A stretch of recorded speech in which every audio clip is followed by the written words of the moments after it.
PM news network में स्वागत है। राजीव जी, आपका बहुत बहुत अभिनंदन। आपका ट्रम्प साहब ने शपथ ली और आपने भविष्यवाणी कर दी थी, मुझे याद है, कि भारत के लिए बड़ा खराब रहेगा।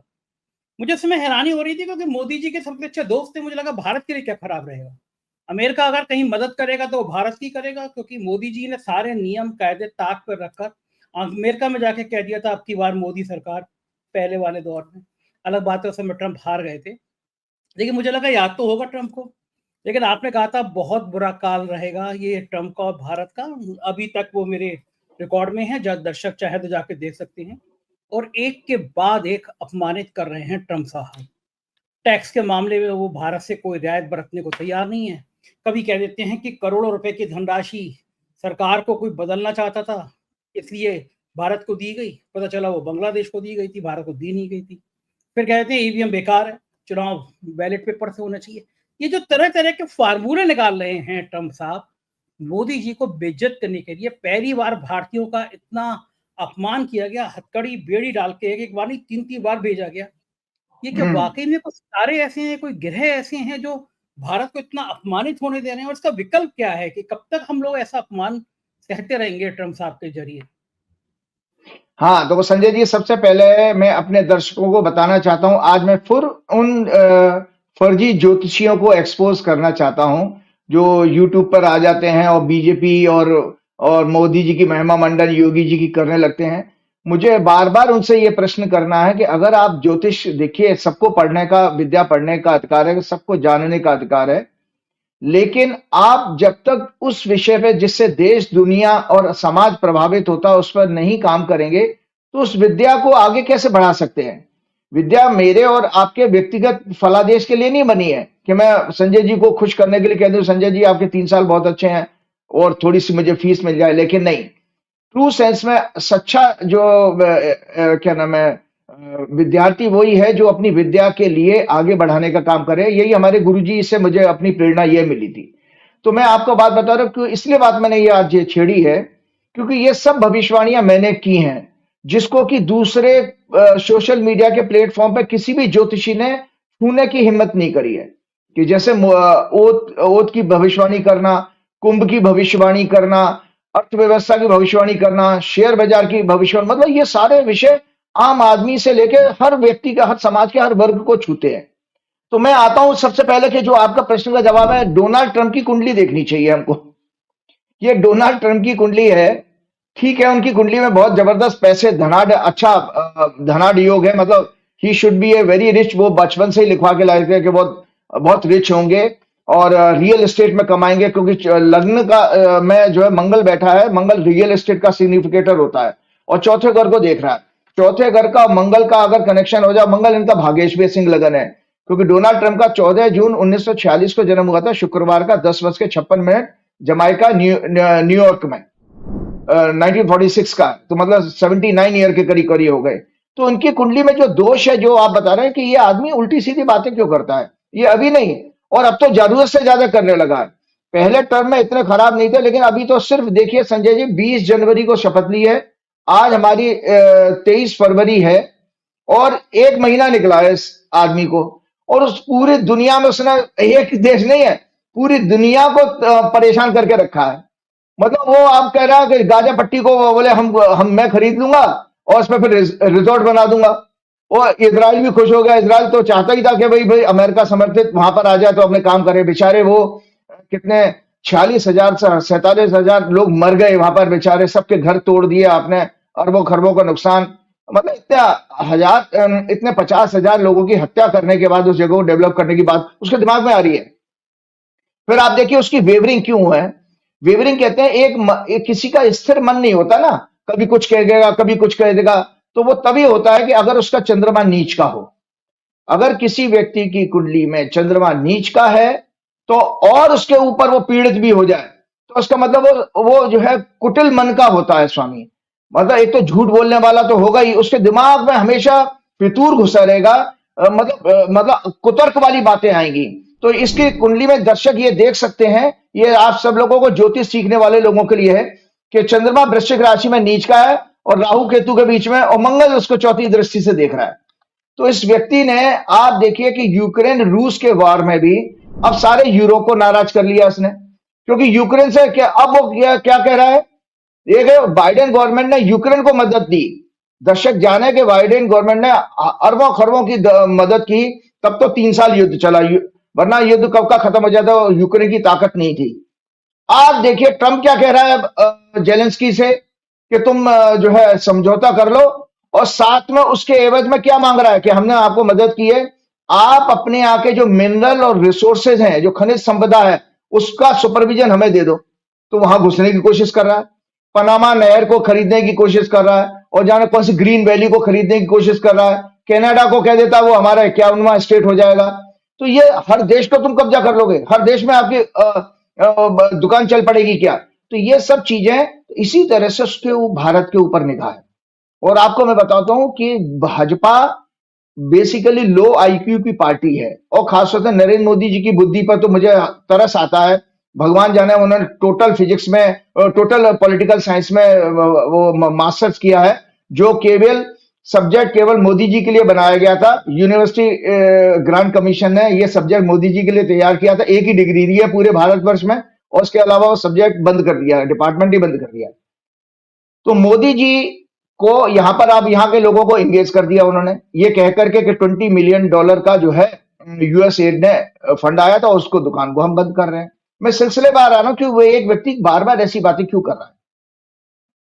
तो आप देखिए कि उसने यहाँ के गोदी मीडिया को एक टॉपिक दे दिया, जबकि सत्य से परे है। वो सत्य तो बाद में आ गया, वो सब मीडिया रिपोर्ट में आया है, आप लोगों ने भी कई सारे प्रोग्राम किए हैं उसके ऊपर। तो ये सब नीच के चंद्रमा के कारण हो रहा है कि चंद्रमा केतु के साथ पीड़ित है और मंगल उसको देख रहा है। और जब इसने शपथ ली थी उस दिन भी मैंने आप लोगों को बताया था कि उस दिन भी चंद्रमा पीड़ित था। ये दर्शक देखें, ये देखो, ये कोइंसिडेंस है कि आपका बचपन का चंद्रमा, मतलब जन्म से पैदा हुआ तब चंद्रमा खराब, लेकिन जिस दिन आप शपथ ले रहे हो उसमें इसका वश नहीं था। ये ऊपर परमात्मा ने ही ये स्कीम तैयार करी है कि इसको पूरी तरह से बर्बाद करना है, अमेरिका को बर्बाद करना है, पूरे दुनिया को बर्बाद करना है। ये 4 साल इसलिए आए सज्जन, और आने वाले समय में अगले महीने में मैं प्रोग्राम करूंगा जब नई संवत्सर शुरू करूंगा। नई संवत्सर भयंकर खतरनाक है, जिसमें भारत सहित कई देशों में सत्ता परिवर्तन होगा, भारत में भी होगा सत्ता परिवर्तन, आज ही से बता रहा हूं। यस यस यस, क्या बात कर रहे हैं, भारत में सत्ता जी परिवर्तन? हाँ बिल्कुल, सत्ता परिवर्तन, ये सब हालात तैयार हो रहे हैं। देखिए हाँ, आपको मैं बता रहा हूं कि जब हम संवत्सर की कुंडली चर्चा करेंगे अगले महीने में 29 तारीख को शुरू होगा संवत्सर, तब हम लेके आएंगे। लेकिन आज मैंने सोचा हुआ था कि इस चीज को मैं संकेत जरूर देके जाऊंगा। तो ये क्यों हो रहा है कि देखिए, आपने जो फैक्ट से पढ़े था, जब आपको याद होगा मैंने थोड़ा सा वो क्लिपिंग सुनी थी, जब प्रेस कॉन्फ्रेंस हो रही थी और डोनाल्ड ट्रंप से बांग्लादेश के इलेक्शन को प्रभावित करने का क्वेश्चन पूछा गया, तो उसने इशारा किया कि मोदी ज्यादा बेटर समझते हैं इस चीज को। मोदी जी के लिए उसने वो क्वेश्चन मोदी जी पे टाल दिया था, मोदी जी ज्यादा समझते हैं, मोदी जी चुप रहे हैं उस पर। तो ये सब सोची समझी साजिश थी। लेकिन मोदी जी के लिए कितना अपमान की बात है कि आपके पड़ोस के देश में किसी ने अगर इतना सारा पैसा देके उस सरकार को, जो कि मोदी समर्थन वाली सरकार थी, क्योंकि उसने अदानी को भी बहुत सारा बिजनेस दिया और मोदी जी को बहुत फेवर करती थी। और सबसे बड़ी बात यह है कि जो वो थी शेख मुजीबुर रहमान की बेटी, और उससे पहचान ये थी कि भारत ने जो संघर्ष किया था 1971 का युद्ध का, 1971 में, आपको पता अमेरिका ने 7वां बेड़ा भेजा था और इंदिरा गांधी ने धत्ता बता दी कि भले ऐसी की तैसी तुम्हारी, हम तो अटैक करने जा रहे हैं, पाकिस्तान पर अटैक किया। मोदी में इतनी हिम्मत नहीं है कि अमेरिका को चैलेंज कर दे। मोदी क्या, आरएसएस में भी इतनी हिम्मत है। आरएसएस और मोदी भाजपा ये प्रो अमेरिकन रहे हैं। लेकिन आज अमेरिका ने बेसिकली एक कॉन्स्पिरेसी छोड़ी है 20 मिलियन वाली, क्योंकि सो दैट के इनके पुराने चिट्ठे, देखिए कॉन्स्पिरेसी क्या है अमेरिका डोनाल्ड ट्रंप की, उसने ये बात कह के कांग्रेस के ऊपर जो आरोप लगाया था वो सत्य से परे था। अब उससे क्या हुआ, कांग्रेस एग्रेसिव हो गई है। तो कांग्रेस ने पुराने चिट्ठे खोलना शुरू कर दिए कि 1977 में आपने इंदिरा गांधी को डिस्टेबलाइज करने के लिए आरएसएस ने और इन्होंने अपोजिशन पार्टियों ने यूएस एड से चंदा लिया। फिर अन्ना हजारे का आंदोलन चला, उसमें भी विदेशों से पैसा आया, तब इतने दिन आंदोलन चला। और वो पैसा यहीं नहीं आया, पॉलिटिकल पार्टी को नहीं आया, बल्कि मीडिया हाउसेस को भी दिया गया। तब तो आपने देखा कि मीडिया हाउसेस ने कितने दिन जैसे कोई धार्मिक आयोजन हो रहा, पूरे 24 घंटे अन्ना आंदोलन को दिखाया और कुछ बड़ी न्यूज नहीं दिखाई जाती थी। उससे क्या हुआ, एक मनमोहन सिंह जैसे ईमानदार और दुनिया के बेहतरीन इंसान और सबसे अच्छे भारत के, आजाद भारत के प्रधानमंत्री को की इमेज को कितना खराब किया, कोई आरोप सिद्ध नहीं हुआ। तो ये अमेरिकन साजिश थी, क्योंकि अमेरिकन की मैं दर्शकों आपकी जानकारी के लिए बता देता हूं, अमेरिकन हमेशा जो है कांग्रेस पार्टी और नेहरू गांधी फैमिली से चिढ़ते हैं। उसका कारण यह है कि जो ह्यूमिलिएशन इंदिरा गांधी की वजह से अमेरिका को हुआ था 1971 की बार में, वो पाकिस्तान को सपोर्ट करता था। आपको सब सारे दुनिया को पता है कि वो पाकिस्तान उसी का पाला पोसा हुआ देश है, इतना, वरना पाकिस्तान का कोई हिम्मत नहीं थी इंडिया के सामने टिकने की। और ये आपको पता है कि पाकिस्तान, और सबसे बड़ी बात, मुझे एक बड़े पत्रकार ने, मैंने कहीं पढ़ा था, मैंने किसी बड़े जर्नलिस्ट से जो है इस चीज को कंफर्म किया, तो उन्होंने मुझे कल ही बताया कि जब पिछले टर्म में डोनाल्ड ट्रंप आए थे, तो इमरान खान और मोदी जी एक साथ उस समय एक किसी मीटिंग में स्टेट विजिट पर अमेरिका में थे। तो इमरान खान ने डोनाल्ड ट्रंप से ये कहा, आज ये गोदी मीडिया जो खुश हो रही है ना, और उनके बीजेपी के प्रवक्ता खुश हो रहे हैं, वो कांग्रेस पर लाद रहे हैं, तो मैं आज उनकी आंखें खोलने वाली बात कर रहा हूं। तो इमरान खान ने उस मीटिंग में यह कहा कि आप नरेंद्र मोदी से बात करिए और हमारा कश्मीर मसला सुलझाइए, ये फैक्ट है। तो अब उसमें वो बात डोनाल्ड ट्रंप ने, मोदी जी ने नहीं मानी वो बात, क्योंकि भारत में बहुत जबरदस्त उसका रिएक्शन हुआ था। और डोनाल्ड ट्रंप ने इसी तरह, जैसा 20 मिलियन इंडिया के वोटर टर्नआउट बढ़ाने के लिए हमने दिया है, अमेरिका ने दिया, झूठी बात कहते उसने वहां झूठ बोल दिया मीटिंग में मोदी जी के जाने के बाद, कि भाई मेरे पास प्रस्ताव आया था और मैंने कहा कि मैं पाकिस्तान और इंडिया के बीच में मध्यस्थता करने के लिए, मीडिएशन करने के लिए तैयार हूं।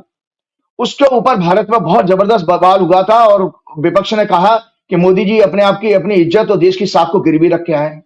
और दर्शकों आपकी जानकारी के लिए बता देता हूं, अभी भी इस विजिट में, जो कि स्टेट विजिट नहीं थी, ये जबरदस्ती की मोदी जी ने अपनी उस अपमान को छिपाने के लिए की थी, कि जैसे कहते आपने हमें बुलाया नहीं यार तो हम पड़ोस में आपके आ रहे हैं, फ्रांस में आ रहे तो आपके यहाँ भी घूमने आ जाते हैं, ऐसा करके मोदी जी ने जबरदस्ती विजिट बनाई है। लेकिन इस विजिट में इतना अपमान हुआ जो आज तक आजाद भारत में किसी प्रधानमंत्री का अपमान नहीं हुआ होगा, देश का भी अपमान हुआ। तो उसमें डोनाल्ड ट्रंप ने अभी रिसेंटली फिर एक बात कह दी है, मोदी जी ने उसमें हामी तो नहीं भरी है, लेकिन मोदी जी चुप रहे हैं, और चुप रहना भी एक तरह से हामी है। कि जब उसने ये कहा था कि चाइना, जब मैंने आपके पिछले प्रोग्राम में भी कहा था कि चाइना और इंडिया के बीच में जो बॉर्डर डिस्प्यूट है, उसमें अमेरिका मध्यस्थता करने के लिए तैयार है, मीडिएशन करने के लिए तैयार है। अब आप बताइए कि जो मोदी जी की बात संसद में की थी कि ना कोई आया है, ना कोई घुसा है, ना किसी ने कब्जा किया है, वो बात तो झूठी हो गई। तो इसका मतलब है एक अमेरिका जैसा देश मान रहा है, जो विश्व का सुपर पावर है, कि इन दोनों देशों के बीच में बॉर्डर झगड़ा है। उस झगड़े में वो कह रहा है मैं मीडिएशन करने के तैयार, और आप कुछ बोलते नहीं हो। तो आपने तो वही काम किया जो उस समय इमरान खान वाली बात हुई थी, कि इमरान खान ने कहा था हमारे बीच में चाप करा दो। तो हालांकि चाइना ने नहीं कहा, लेकिन ये अमेरिका जबरदस्ती घुसना चाहता है, ये मोदी पे साइकोलॉजिकल प्रेशर डालने के लिए, और एक तरह से मोदी को बराबर वो ट्रैप कर रहे हैं। और ये $20 मिलियन का भी मैं आपको बताऊं ट्रैप करने के लिए, सो दैट कि कांग्रेस को देखिए, कांग्रेस की कुंडली 6 मार्च से बहुत अच्छी आ रही है। मैंने आपको पहले ही बताया 6 मार्च से जो कांग्रेस को दशा आ रही है, ये कांग्रेस को टूल मिल गया बीजेपी को एक्सपोज करने का, और आजादी के आंदोलन से आरएसएस को एक्सपोज करने का भी, कि आरएसएस की जो मेजर फंडिंग होती थी वो भी अमेरिका में बैठे भारतीयों से और उधर से होती थी, जो उनके समर्थक। तो संजय जी, ये इसमें पूरी स्कीम है, और वहां वो बैठ करके जो है, जब आप इस चीज को मान के आ रहे हैं, और अब आपके बात में जो आप ये भी देखिए, मैं ऐसा मानता हूं, क्योंकि कुंडली ऐसी अलाउ करती है बताने का कि टोटल कॉन्स्पिरेसी, इसलिए मैंने कहा था कि ये भारत की कुंडली की चर्चा कर रहा हूं मैं। इंडिया का चार्ट, ये इंडिया का चार्ट देख लीजिए दर्शकों, मैंने पिछले प्रोग्राम में भी कहा था कि बार बार इंडिया के लिए ह्यूमिलिएशन क्यों आएगा, भारत का 2 नंबर लगाने, आप बाकी कुंडली ना समझ में आए देख लीजिए। और जो इसने डोनाल्ड ट्रंप ने जो शपथ लिया वो 1 नंबर है, सो 2 के पीछे 1 आता है। इसको ज्योतिष की भाषा में कहते हैं संजय जी 12वां घर। तो जब भी कहीं 12वां घर अगर आएगा तो अपमान, 12वें घर से अपमान, नाना प्रकार के अपमान आते हैं और नुकसान वहां से आता है। तो ये चूंकि जिस लगन में इसने शपथ ली है, वो लगन भारत की कुंडली का 12वां घर है, इसलिए मैंने आपने आपके विशेष रूप से प्रश्न पूछने पे मैंने जवाब दिया था कि निरंतर अपमान करेगा।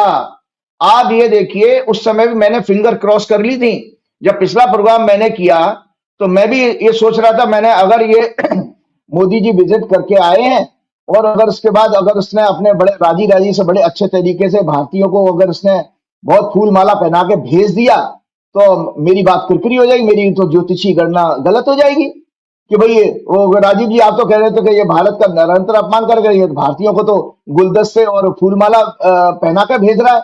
लेकिन आपने देखा उसने फिर उससे ज्यादा बड़ा अपमान किया।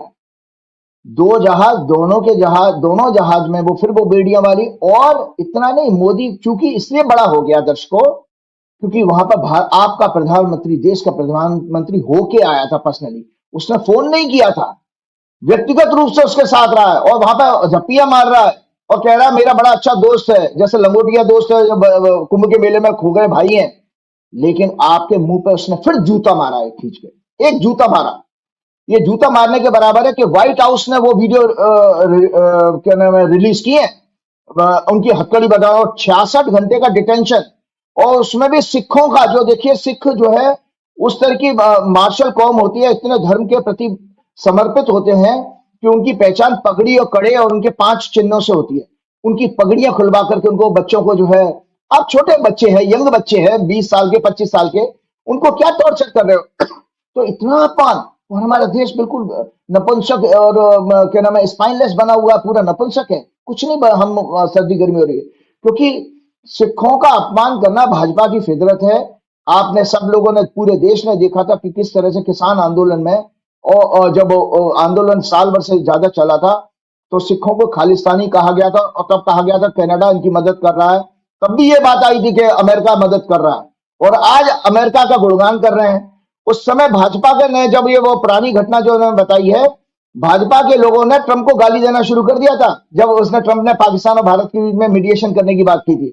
और आज वही भाजपा के गौरव भाटिया से लेकर प्रवक्ता कह रहे हैं कि देखो ट्रंप तो हमारा बहुत अच्छा मित्र है, वो भारत इनके बारे में कर रहा है। देखिए ये बात जो चीफ इलेक्शन कमिश्नर थे जो 2012 में रिटायर हुए कुरैशी जी ने, लॉजिकल है, उन्होंने ये बात की कि हाँ हमने वोटर टर्नआउट के लिए एक एमओयू साइन किया था यूएस एड के साथ में, लेकिन वो 2012 में बाय दैट टाइम फिर 13 आया और 14 पैसा नहीं आ पाया था। एमओयू तो साइन हुआ था, वो वास्तव में फिर वो विपक्षी सरकार आ गई, बीजेपी आ गई, तो पैसा किसके पास गया? वो तो आप ही के पास आया पैसा। भाई जब वो एमओयू साइन हुआ पैसा आया नहीं है, रिलीज हुआ नहीं, तो वो कहां गया? कांग्रेस कैसे ले सकती है? कांग्रेस के सारे खाते तो आप बंद करा के बैठ गए थे 2024 के चुनाव में, तो आपने कांग्रेस के खाते सील कर दिए थे। तो पैसा कहां से? ऊपर से आ रहा था, आसमान से, कि नोट की कैश गड्डियां बरसा रहा था डोनाल्ड ट्रंप। सो ये सब बकवास की बातें हैं। तो मैं बार बार ये कह रहा हूं कि डोनाल्ड ट्रंप ऐसा क्यों करते हैं। और डोनाल्ड ट्रंप की हॉरोस्कोप मैंने बताई थी, ओथ की कितनी सारी कुंडली आपको मैनुअली बना के बताई थी कि देश दुनिया के लिए कितनी बर्बाद करने वाली ये हरकतें करने वाला है। और मैंने ये पढ़ के बताता हूं, जो डोनाल्ड ट्रंप की कुंडली मैंने बताई है, his moon is debilitated and afflicted bye Mars and Rahu Ketu. His sun is also afflicted, means he has egoistic attitude, unstable and wayward mindset. Unstable mind का पागल है जिसको कहते हैं महापागल। उस महापागल की बात को आप सच मान रहे हो? जब वो मीडिया जो इंडियन एक्सप्रेस ने जब रिसर्च की तो पता लगा वो तो बांग्लादेश के लिए गया। और फैक्ट है, आप देखो कि बांग्लादेश के उसी पैसे से जो है सरकार पलट दी गई है। तो आपके लिए खतरा है, वो आपको बार बार प्रेशराइज कर रहा है। और आपको बता दें उसी साजिश का एक हिस्सा है, दर्शक आप सभी विद्वान है जो लोग इंटेलेक्चुअल पकड़ सकते हैं कि ये ट्रंप की ही साजिश थी कि मोदी को जबरदस्ती वहां प्रेस कॉन्फ्रेंस अटेंड करना कंपलसरी है। आप बोले या ना बोले, जवाब आता हो ना आता हो हमें नहीं फर्क पता। लेकिन वो जो अदानी वाला क्वेश्चन, वो भी ट्रंप की शरारत लगती है कि ट्रंप ने जानबूझ करके अदानी का ही क्वेश्चन क्यों मोदी से पूछवाया। क्योंकि वो, आप अगर ये कहते हो इतना बड़ा मुद्दा नहीं है, दो राष्ट्राध्यक्षों के बीच में हम पर्सनल बातें नहीं करते हैं, लेकिन वो क्वेश्चन आया क्यों भाई? क्यों? क्योंकि वो आपको ह्यूमिलेट करना चाहता था, आपकी दुखती रग पे वो हाथ रखना चाहता था। क्योंकि उसको पता था कि यहां से आप मेंटली प्रेशराइज हो जाओगे। नरेंद्र मोदी मेंटली प्रेशराइज, इसीलिए नरेंद्र मोदी अपना टेम्पर लूज कर गए। उनके हाथ चलाने का अंदाज जो देखा है आपने, वो इसीलिए टेम्पर लूज कर गए कि वो ही मतलब वो एक्सपेक्ट नहीं कर रहे थे कि इस तरह का क्वेश्चन आएगा। तो वो क्वेश्चन भी ट्रंप के द्वारा, क्योंकि वो विदेशी पत्रकार ने किया था, किसी इंडियन पत्रकार ने नहीं किया था, तो विदेशी पत्रकार को भी ट्रंप ने ही खड़ा किया होगा, एलन मस्क ने खड़ा किया होगा। क्योंकि देखिए सीधी सी बात है, ट्रंप एक बिजनेसमैन है, वो भारत जैसे मार्केट को कैप्चर करना चाहते हैं। इसीलिए देखोगे आप टेस्ला का एंट्री का समाचार आना शुरू हो गया एलन मस्क को। इसीलिए मोदी जी सबसे पहले ट्रंप से पहले मिलने उसके बच्चों को खिलाने चले गए वहां पर। अरे यार, देश का प्रधानमंत्री जो 144 करोड़ लोगों को रिप्रेजेंट कर रहा है, वो बच्चे खिलाने के लिए थोड़ी गया था वहां पर हमारे टैक्स पेयर के पैसे से। तो वो सब इसलिए किया, देखिए, क्योंकि मोदी जी को चारों तरफ से घेर लिया है।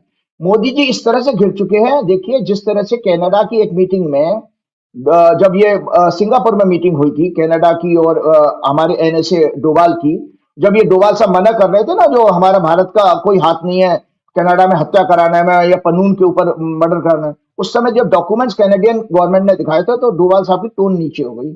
आज दर्शकों मैं आपको बताऊं, नरेंद्र मोदी पूरी तरह से ट्रैप हो चुके हैं डोनाल्ड ट्रंप के जाल में, और डोनाल्ड ट्रंप ने कई तरह से नरेंद्र मोदी को फंसाया। ये 21 मिलियन का भी सबूफा इसलिए छोड़ा गया सो दैट मोदी जी के एक्सपोज कि मोदी जी को कहां से फंडिंग हो, पुराने गड़े मुर्दे उखड़ना शुरू हो जाए। कांग्रेस ने उखाड़े हैं। अब इसके साथ साथ अदानी वाले केस में भी उसने एक और चाल चल दी। आप वहां देखो, आपके बच्चों को, पहली बात आप वहां पहुंचे हो, आप पिता समान हो, देश को रिप्रेजेंट कर रहे हो, आप वहां से ना नहीं कर पाए। यार आपका अगर इतना परम मित्र ये कहते हैं भाई यार हमारे बच्चे यार कम से कम हथकड़ी लगा के मत भेजो, या मैं अपना जहाज भेज देता हूं उसमें ये, या मैं खुद जहाज लेकर के आया हूं 320 कितने पावर सिटिंग कैपेसिटी होती है उसकी बोइंग की, जो प्रधानमंत्री जाता उसमें लेके साथ लेके आ सकते थे। वो सब मोदी ने नहीं किया। मोदी वैसे भी संवेदनहीन व्यक्ति हैं, इसीलिए भगवान ने उनको संतान नहीं दी है, क्योंकि वो प्रारब्ध पहले से लिखा हुआ। तो देखिए उसमें आपके साथ एक उसने चाल और चल दी कि आपकी मिनिस्ट्री, लॉ मिनिस्ट्री में उसने कहा, रिक्वेस्ट और डाल दी है वहां के क्या नाम है आपकी जो जांच एजेंसियों ने, कि भाई ये इनका सम्मान हमारा सर्व करवा दो। हमारा सम्मान अदानी तक सर्व करवा दो, लॉ मिनिस्ट्री में पेपर आ चुका है। सो उसने एक चाल, अभी तक तो वहां अरेस्ट वारंट अमेरिका में इशू हुए थे, अब आपके ऊपर उसने एक और आगे प्रेशराइज कर दिया। अब आप और कुछ एक किसी जगह के किसी कन्वेंशन का जो एग्रीमेंट हुआ वर्ल्ड कम्युनिटीज के बीच में, उसका हवाला भी दिया उस आदेश में कि इसके अकॉर्डिंग आप बाध्य हैं उसको सम्मान को उन तक पहुंचाने के, कंसर्न पार्टी तक। तो अब आप देखिए कि आप तो वहां कह रहे थे हमारा व्यक्तिगत मसला है, उनका व्यक्तिगत मसला है, कोई हमारे दो देशों के बीच में हम ऐसी बात नहीं कर, लेकिन आप ही के उसी आदमी को अब आपसे कह रहा है कि आप उसको अरेस्ट करके हमारे यहाँ भेजो। आपके ऊपर प्रेशर, मेंटल प्रेशर डाला कि आप उसको अरेस्ट करके भेजो। तो ये कितना बड़ा ह्यूमिलेशन है। तो नरेंद्र मोदी जी इस तरह से फंस चुके हैं कि आज एलन मस्क के जाल में आ गए, डोनाल्ड ट्रंप के जाल में आ गए, उसकी बलि ये अदानी को भी चढ़ा देंगे मोदी जी अपनी जान बचाने की। क्योंकि मैं आपको बताऊं दर्शकों, इसमें पूरी तरह से नरेंद्र मोदी फंसे हुए हैं, अमित शाह भी फंसे हुए हैं, क्योंकि पन्नून केस में अमित शाह का नाम भी आया है। उनका जो आपका बिश्नोई का ब्रदर है, वहां उनकी कैलिफोर्निया की जेल में उनके कब्जे में है, उससे वो उगलवा लेंगे या उगलवा चुके होंगे। तो ये सब चीजें डोनाल्ड ट्रंप की, तो मैं आगे पढ़ के बता रहा हूं। He has a mindset of enjoying all types of luxuries at the expense of democracy, power and authority. He has restless mindset, aggressive, authoritative, dictator attitude. He believes in violence. और मैंने कहा many of his policies will be backfired and may be challenged in court and he may face humiliation. आप देखिए उसके कई सारे court में जो है डिसीजन जो है इस समय चैलेंज हो चुके हैं, और उसके खिलाफ वहां पर अमेरिका में प्रदर्शन हुए हैं अभी प्रेसिडेंट डे के ऊपर कि you are not our president. तो अभी से ये सब शुरू गए, तो वो वहां से भी घबराया हुआ। और एलन मस्क के बीच में भी जो थोड़ा सा फ्रिक्शन डालने की कोशिश की, तो उसने कहा, मीडिया से कहा कि मीडिया और मेरे एलन मस्क के बीच में डिफरेंसेस नहीं करा सकता, क्योंकि वो एक और चीज बताता है, जिनका नीच का चंद्रमा होता है उनके अंदर फियर बहुत होता है। तो डोनाल्ड ट्रंप जानता है कि मेरी जान एलन मस्क के हाथ में है, क्योंकि उसके पास डेटा है ट्विटर का, जो एक्स का डेटा है। डोनाल्ड ट्रंप की किसी भी पॉलिसी को, डोनाल्ड ट्रंप का परसेप्शन एलन मस्क कभी भी खत्म कर सकता पूरे देश में। हमारे देश में नरेंद्र मोदी की गर्दन अदानी के पास नहीं है, लेकिन वहां एलन मस्क के हाथ में डोनाल्ड ट्रंप की गर्दन है, इलेक्शन से लेकर के। और सबसे बड़ी बात जो आप जिस बात को अभी कह रहे थे, वो वास्तव में मैंने सुना था कि जब दोनों देश के राष्ट्राध्यक्ष जो बैठते हैं प्रेस कॉन्फ्रेंस के बाद में, तो उस समय डोनाल्ड ट्रंप ने कहा था, मैंने सुना है कि बैलेट पेपर से इलेक्शन इज फेयर और ईवीएम से इलेक्शन फेयर नहीं होता है, और EVM is not good for democracy. ये बताइए, नरेंद्र मोदी जी का चेहरा देखने लगा, चुप रहे हैं वो, आपके मुंह पे क्या है? वो जान, ये भी क्वेश्चन, ये भी इसने बात कही है नरेंद्र मोदी को ह्यूमिलेट करने के लिए, वरना ईवीएम से और कितने बहुत थोड़े से देशों में चुनाव होते हैं, लेकिन मोदी जी को ही क्यों सुनाना था कि मोदी जी के ऊपर ईवीएम के और यहाँ के देश के ऊपर ईवीएम के आरोप लगते रहते हैं। तो ये सब चीजें जो हो रही है सीक्वेंस में, जानबूझकर कर रहा है वो, ऐसा क्यों कर रहा है? जानबूझ करके कर रहा है। और मैंने आपको बताया कि देखिए, he will work with ruthless and egoistic attitude which may disturb the world market, trades, economy जो कर ही रहा है, local currencies, employment and general happiness and peace. He may be charged with many corruption and sex scandal. The US people may suffer with mental health, anxiety and depression, and he will be a disaster for the US and the world. ये मैंने आपके 26 जनवरी के programme में कुंडली चर्चा करते हुए oath की बताई थी, और लगभग उसी तरह से आ रहा है। आपको जानकारी के लिए बता दो, 2 दिन पहले की बात है, उसने अब एक स्टेटमेंट चेंज किया, नहीं नहीं नहीं नहीं नहीं नहीं, और मोदी से, जैसे आपने कुछ प्रोग्राम भी किया था, वो वास्तव में कुछ मोदी से आराम की टोन में बात नहीं करी है उसने। मोदी से कहा नहीं, you are charging, so I will also charge, no no I will not accept this. उसने रफ वॉइस में बोला नरेंद्र मोदी को। इसी तरह से उसने एक बात और कह दी अभी जस्ट डे बिफोर यस्टरडे, कि नहीं नहीं, जो ब्रिक्स कंट्रीज हैं वो ब्रिक्स को पूरे बर्बाद कर, अगर वो अपनी करेंसी को चलाने की, स्ट्रॉन्ग करने की बात करेंगे तो मैं इतना टैक्स लगा दूंगा। अभी मैंने लास्ट टाइम आपको बोला 100%, अब संजय जी दर्शकों आपको जानकारी होगी, अब उसने कहा आई विल चार्ज 150%, 150% चार्ज करेगा वो। तो वो आपको बार बार कह रहे, मोदी जी वहां खड़े होकर हई करके हंस रहे हैं, जब वो ये कह रहा था कि ब्रिक्स कंट्री को मैं पूरी तरह से बर्बाद कर दूंगा। ब्रिक्स कंट्री की तो सोचे, उनको तो सुसाइडल है उनके लिए अब ब्रिक्स चलाना, जिसमें चाइना और रशिया और ब्राजील और भारत है। तो ये सब चीजें सीक्वेंस में हो रही हैं। तो नरेंद्र मोदी का जो मैंने अभी आपको संकेत दिया है कि ये इस तरह से नरेंद्र मोदी की सरकार को पलटने की पूरी ताकत डोनाल्ड ट्रंप रखता है, और अपने बिजनेस इंटरेस्ट के लिए अगर उसके देश में किसी तरह का डिस्टर्बेंस होगा तो सबसे पहले वो इंडिया को टारगेट बनाएगा। क्योंकि उसको देखिए, अमेरिका ने जितने भी दर्शक सीक्वेंस समझ ले, American they are very selfish community of the world.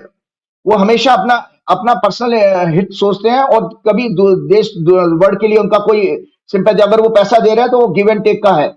तो आपको जानकारी के लिए बताओ, जो इन्वेस्टमेंट उन्होंने अभी तक पाकिस्तान में की थी, आज नरेंद्र मोदी जैसा कमजोर प्रधानमंत्री है जो उनकी टोटली गिरफ्त में आ चुका because of Adani, because of जो है क्या नाम है, जो ट्रेड वार। क्योंकि ये भारत का जो सरप्लस है, हमारा ट्रेड सरप्लस है, वो 3 लाख 3.5 लाख करोड़ का, वो आपका खत्म हो जाएगा जब अगर हमारा टैरिफ बराबर आ गया, उसमें करना ही पड़ेगा। और आपको पता है लास्ट प्रोग्राम हमने कहा था कि शेयर बाजार में एक बात और, अपार्ट फ्रॉम दिस के वो बच्चे दोबारा हथकड़ियों में भेजे जाएंगे नहीं भेजेंगे, एक चीज से और मैं चिंतित था कि मैंने कहा, जो मैंने आपको शेयर बाजार की भविष्यवाणी लास्ट टाइम प्रोग्राम में की, मैंने अगर शेयर बाजार उठ गया तो ये ट्रोल आदमी मेरे को छोड़ेगी नहीं। और आप देखिए शेयर बाजार लगातार बिक रहा है, उस बिकवाली हो रही लगातार। एक दिन 4,000 का माल बेचा, उसके खरीदा था एफआई ने, और अब तक वो फ्राइडे तक वो कम से कम उससे डबल 8,000 करोड़ का माल बेच चुके हैं। 1,70,000 करोड़ का माल बेच चुका। और आपको जानकारी के दर्शकों बता देता हूं संजय जी, हम आप नहीं, आम आदमी नहीं, छोटे मोटे इन्वेस्टर नहीं, LIC has lost, business standard की न्यूज है, डेटा मेरा नहीं है। LIC ने 84,000 करोड़ लूज कर दिया है अब तक की गिरावट में। अब वो LIC का पैसा किसके पैसा है? आम आदमी का इंश्योरेंस का पैसा।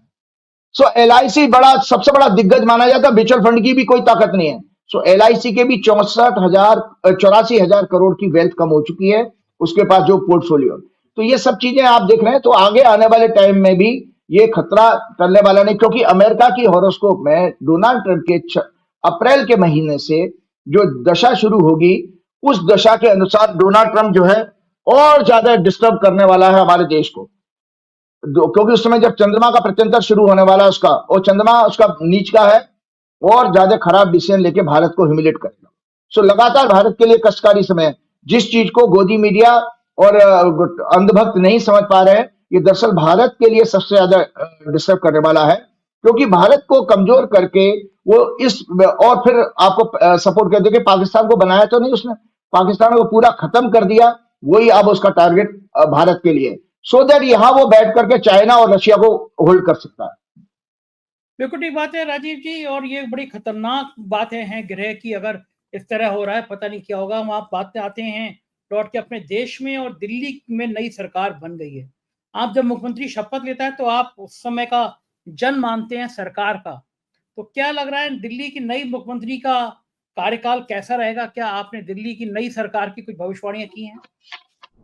हाँ जी, हाँ जी, ये देखिए, दिल्ली की जो सीएम ने अभी, रेखा गुप्ता जी हैं, उन्होंने ये शपथ ली थी, और 20 फरवरी 2025 को 12:26 में इन्होंने शपथ ली है। वृषभ लगन की कुंडली है, लग्न में बृहस्पति, मंगल दूसरे घर में, और 7वें घर में नीच का चंद्रमा। नीच का चंद्रमा जिसके बारे में अभी हम बहुत देर से बात कर ही रहे थे, नीच का चंद्रमा होता है तो वेवरिंग होती है माइंड में, और रेस्टलेस होता है, और वो फोबिया ज्यादा होगा।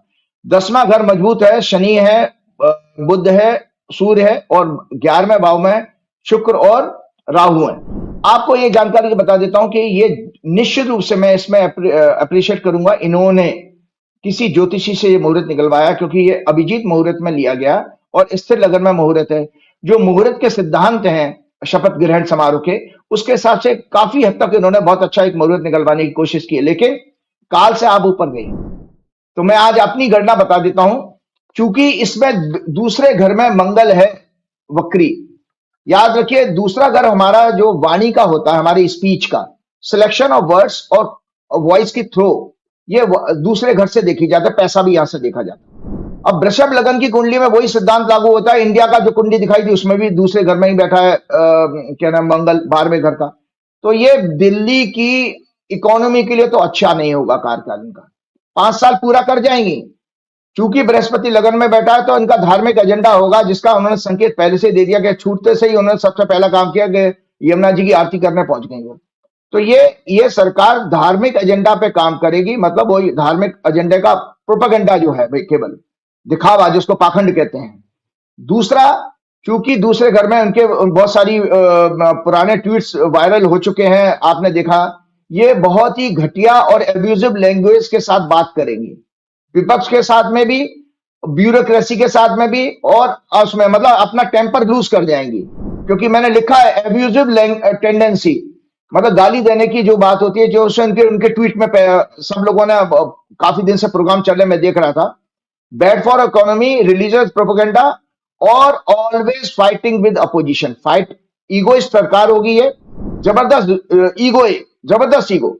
और जितने उन्होंने वायदे किए हैं जनता के साथ चुनाव जीतने से पहले, उनका पूरा नहीं कर पाएंगे। उसमें जनता के साथ धोखा होगा, जिसका कि संकेत जो कहा कि जब चुनाव के टाइम का पहला ये जो है कैबिनेट मीटिंग में रेजोल्यूशन पास कराएंगे, 2,500 रुपए देने का, वो नहीं लिया है उन्होंने। तो वो आयुष्मान भारत का लेके आई, तो जिसको आतिशी ने अटैक भी किया था। तो ये एग्जैक्टली वही होगा, arrogant egoist governance, always fighting with opposition party, will not be able to fulfill promises to the public। ये इनका एक एजेंडा रहेगा, ये इनकी कुंडली है। एक चीज और मैं आपको जल्दी से बताना चाहता हूं कि मैंने एक छोटी सी रिसर्च की थी। मेरा काम रहता है कि 2 स्टैम्पेड हुए, हमारे दुर्घटनाएं हुई। तो दर्शकों, आज आपको बता दो, अचानक दुर्घटना होती है कि एक्सीडेंट अचानक मारा जाता है, अचानक ही होता है। तो अचानक जो इवेंट्स होती हैं वो 8वें घर से देखी जाती है। 6वां घर भी दुर्घटना का, लेकिन दुर्घटना एक अपने आप में सडन होती है, तो वो 8वां घर जब तक नहीं आएगा तब तक दुर्घटना नहीं घटेगी। और मंगल चूंकि एक्सीडेंट का कारक है, तो मंगल का रोल जरूर होगा संजय जी। लगन हमारा शरीर है, मेरी अगर दुर्घटना होगी, मेरा लगन, मेरा 8वां घर और मंगल, इसका प्रभाव होगा, तभी मेरी कोई हड्डी टूटेगी या मेरा एक्सीडेंट होगा, कुछ भी होगा। तो एक बहुत छोटी सी रिसर्च में आप सबके सामने लेके आया हूं। पहली कुंडली दिखा रहा हूं 29 जनवरी की, मौनी अमावस्या के दिन मैंने एक कुंडली बनाई। ये मौनी अमावस्या की कुंडली है दर्शकों, कि उस समय जब मौनी अमावस्या 29 जनवरी 2025 को 1:45 लगभग टाइम दिया है मैंने रात का, जब ये भगदड़ हुई है जिसमें मरे हैं लोग, इलाहाबाद का समय। वृश्चिक लगन की कुंडली है और आप देखिए इसमें चंद्रमा और सूर्य इकट्ठे हैं, इसीलिए अमावस्या थी। उसमें क्या नाम है, मंगल की 8वें घर से दृष्टि है, मंगल लग्नेश भी है इसका, तो लगन और 8वें घर का संबंध बन गया, इसलिए ये दुर्घटना घटी और दुखद हुई, लोग मर गए। आज आपके सामने एक कुंडली और लेके आता हूं। ये कुंडली 15 फरवरी 2025 की है, शनिवार की रात को 9:45 की, कि दिल्ली में स्टैम्पेड हुआ। जो दिल्ली में रेलवे स्टेशन पर दुर्घटना हुई, उसमें भी दर्शक ये देख लें कि लगन पर 8वें और जो है 8वें घर के स्वामी का और लग्नेश का और मंगल का प्रभाव है। तो यहां पर भी देखिए कि उस दौरान शुक्र जो और चंद्रमा आमने सामने थे, राहु केतु के बीच में। मंगल चौथी दृष्टि से या चौथे घर में बैठ के चौथी दृष्टि से इसको देख रहा था, और बृहस्पति जो है चूंकि इसमें लग्नेश है तो वो 5वीं दृष्टि से इसको देख रहे थे। तो ये एक अपने आप में एक बहुत अच्छी रिसर्च है कि हमने दो ट्रेजेडी को एनालाइज किया। चलते चलते मैं एक और छोटी सी बात और शेयर करना चाहूंगा, क्योंकि आपको याद होगा सबसे पहले प्रोग्राम मैंने किया था कुंभ के मेले के ऊपर, कि कुंभ का मेला ऐसा क्यों है, क्यों विवादित रहा। अब तो बहुत सारी विवाद आ गए हैं, आपने देखा कि अब तो ये भी वीडियो मतलब इंफॉर्मेशन आ रही है कि नहाती हुई फीमेल्स की वीडियो बेची जा रही है। मतलब आप सोचिए कि कितना ये अधर्म का मेला बनता चला गया। तो मैंने बार बार आपको ये कहा था कि देखो, मैंने इस चीज को पहली बार मैं लेकर के आया था कि ये गणना, ये अशुभ काल में, मेरा कोई इसमें द्वेष नहीं था, कि अशुभ काल में ये मेला शुरू हुआ था। और उसका कारण ये आप सभी को याद होगा, सबसे पहले मैंने अपने 12 जनवरी 2025 के प्रोग्राम में बताया था कि कुंभ मेला जो 13 जनवरी को लगभग प्रातः 5:30 बजे शुरू होना माना गया, क्योंकि उस समय से ही पौष मास की पूर्णिमा शुरू हुई थी। ज्योतिष जो कि काल का विषय है, काल शुभ और अशुभ दोनों प्रकार का हो सकता है। काल का मतलब अच्छा समय या बुरा समय दोनों ही हो सकता है। उस समय ब्रह्मांड में धनु लगन जो अग्नि तत्व की राशि है उदय हो रहा था। इसका स्वामी बृहस्पति वक्री 6वें भाव, जो कि दुर्घटना, बीमारी और अन्य प्रकार के दुखद समाचार का होता है, में था। चौथा घर सुख का होता है। प्रशासनिक वर्करन का 10वां घर होता है जो राहु केतु से पीड़ित था। भक्ति आराधना का स्वामी 5वां घर होता है, और जिसका स्वामी मंगल नीच का 8वें घर में था और शुक्र शनि को पीड़ित कर रहा था। शुक्र शनि मैंने आपके पहले ही बताया था, जब भी शुक्र और शनि इकट्ठे होंगे किसी की कुंडली में, उसके अनैतिक मतलब आकर्षण और भोग विलासता की तरफ, और जिसमें स्त्री से भी इस समय अनैतिक चीज आ जाएगी, भोग विलासता और स्त्री समेत सारे विषयों में। और मंगल उसमें देखा गया तो काम उत्तेजना का। इसीलिए आप देखिए कि वो जो लोग, जिन लोगों ने भी वीडियो बेच रहे हैं और जो लोग भी वीडियो बना रहे हैं, उन दोनों की मानसिक स्थिति देखो कि किस तरह की चीजें हो रही हैं। और जिस तरह के टेंट की बात कर रहे हैं, जब जो टेंट जले हैं संजय जी, उन टेंट में गीजर मिले हैं गर्म पानी के, शैम्पू और बढ़िया बढ़िया साबुन मिले हैं, हीटर मिले हैं, एसी मिले हैं। मतलब वो मेला कहाँ का, अय्याशी का अड्डा था। और उसलिए कि जो लोग पहले डुबकी लगा के जाते थे, वहां से फिर वो जब अंदर आके नहाते थे, क्योंकि मैंने आपको आपके प्रोग्राम में बताया था, एक बहुत अच्छे संत हैं जिनकी इज्जत मैं बहुत कम संतों को मानता हूं, उनमें से एक संत, बहुत महात्मा ऐसे अच्छे हैं जो उस दौरान शुरुआत के दिनों में ही थे, 10 दिन उनकी कथा थी। और उन्होंने मुझे बताया था कि राजीव जी, जब मैं वहां पर गंगा स्नान करने के लिए गया तो भीड़ देख के मैं वापस आ गया उनको, जबकि वहां का मेला का जो सीईओ था वो उनको प्रोटोकॉल में आगे लेके चल रहा था, वो तब भी वो वापस लौट के आ गए। तो उनके भक्तों ने, उनके जो ऑर्गेनाइजर थे, उन्होंने उनके लिए नहाने के लिए वहीं से गंगा जल मंगवा लिया, संगम वाला। तो वो उन्होंने मुझे व्यक्तिगत रूप से बताया था कि मैं था बिल्कुल, मैं और वही थे आमने सामने का एक कमरे में, कि उसमें से गंदी बदबू, नाले की बदबू आ रही, जिसकी पुष्टि अभी जो है सेंट्रल पॉल्यूशन बोर्ड ने अपनी रिपोर्ट में कर दी कि उसमें आपके नाले का पानी गिर रहा है। उन्होंने भी बताया था नैनी का नाले का पानी सारा, और जिस तरह का अखबार में खबरें आई कि मलमूत्र उसमें इतना इकट्ठा था कि वो नहाने योग्य था ही नहीं वाला। मतलब 8 गुना 20 गुना ज्यादा जाकर, जितनी पैरामीटर्स होते हैं शुद्ध पानी के प्योरिटी के, उससे ज्यादा 20 गुना ज्यादा खराब हो चुके थे, नहाने योग्य पानी नहीं था। उत्तर प्रदेश सरकार उस चीज को डिनाई जरूर कर रही है विधान सभा में। इसमें भी मोदी जी की साजिश है। मोदी जी ने सेंट्रल जो है आपका पोल्यूशन कंट्रोल बोर्ड किसके अंडर में है? सेंट्रल गवर्नमेंट के अंडर में। सेंट्रल की एजेंसी ने योगी के आयोजन को फेल करने के लिए, बदनाम करने के लिए एक चाल और चली। तो आप देख लीजिए कि वो इसी तरह की सीक्वेंस है। आप लोगों ने कोई प्रोग्राम भी किया था, मैं जान रहा था कि किसमें योगी को डाउन करने की साजिश हो सकती है। इसी तरह से मौत के आंकड़े जब योगी जी छिपा रहे थे तो सबसे पहले शोक संवेदना अमित शाह और मोदी ने कर दी थी। तो ये उस चीज को पकड़े कि इनके दिन पूरे हो गए हैं हमारे बाबा जी के। बाबा जी का कुंभ का मेला 26 तारीख को पूरा हो जाएगा। उसके बाद बहुत सारी चीजें बाबा जी को भी कष्ट वाली हैं। तो मैं आपको बता रहा हूं कि देखिए, हमारे धर्म ग्रंथों के अनुसार देखो, इसलिए इस कुंभ को केवल केवल आध्यात्मिक भक्ति के भौंडे प्रचार के प्रोपेगेंडा के रूप में इतिहास में जाना जाएगा। इस कुंभ में समाचारों के अनुसार स्नान करने वाली महिलाओं की वीडियो क्लिप सैकड़ों रुपए में बेची जा रही हैं। अय्याशी के प्रति कई बड़े बड़े महात्मा अखाड़ों के लग्जरी से पूर्ण महंगे महंगे टेंट्स की चर्चा हो रही है, जिसमें so called VIP, corporate, film stars, celebrities लाखों रुपए पर डे दे करके उनको इस्तेमाल करते रहे हैं। और आपको हमारी ऑफिसर्स ने स्नान की अपनी बड़ी मतलब भौंडी तस्वीरें भी दी हैं, आपके आईएएस अफसरों से लेकर के साथ की। हमारे धर्म ग्रंथों के अनुसार स्नान भक्ति और प्राइवेट, ये प्राइवेट और गुप्त विषय माना गया। भक्ति को प्राइवेट ना, जो मैं गीता की बात करता हूं, भगवान ने ये बार बार ये गीता में लेकर के आता हूं कि 16वें अध्याय में भगवान ने ये कहा है, जो अनुष्ठान हवन यज्ञ स्नान आदि शास्त्र विहीन नॉट अकॉर्डिंग टू स्क्रिप्चर्स होते हैं, स्वयं को ग्लोरीफाई करने और प्रोपेगेंडा के झूठ प्रचार के लिए किए जाते हैं, उनसे केवल और केवल मोमेंटरी क्षणिक आनंद मिलता है। ना तो इनसे पाप करते हैं और ना इनसे पुण्य प्राप्त किया जा सकता है। मोदी जी ने भी हमेशा से इसी तरह के प्रोपेगेंडा के, मोदी जी तो मास्टर हैं।